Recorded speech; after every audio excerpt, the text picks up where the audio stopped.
मुल्क में वधंदड़ महांगाई बदमनी वक्त का अग डिजिटल आदमशुमारी खिलाफ एसयूपी पारा सखर का कराची ताईं थींदड़ लॉन्ग मार्च रोशन बोड़ो जी अगवाणी में मटियारी ज़िले जी हदुन में दाख़िल थी वियो। हाला ब्रांच क़ौमी शारा पहुचण ते एसयूपी कॉमपर्स पार्टियुनि जे अगवाणनि ऐं समाजी अगवाणनि सुहेल कुरैशी, एजाज पठान, जुल्फ़कार जमाली जी अगवाणी में दुहल शरनाई वॼाए मथन गुलनि जी वर्खा करे शानदार इस्तक़बाल करे नारेबाज़ी कई।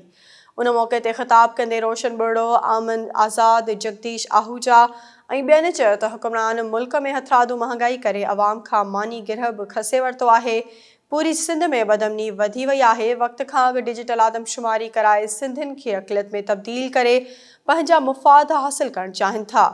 हुननि चयो त असां हुक्मराननि जे अहिड़े क़दमनि जी सख़्त मुज़ाहिमत कंदासीं ऐं एहतजाज जो सिलसिलो जारी रखंदासीं।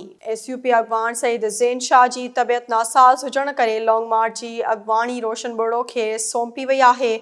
लॉन्ग मार्च काफ़िलो शाम जो न्यू सदाबाद पहुचंदो, जिते वॾे जलसे जा इंतज़ाम मुकमल कया विया आहिनि।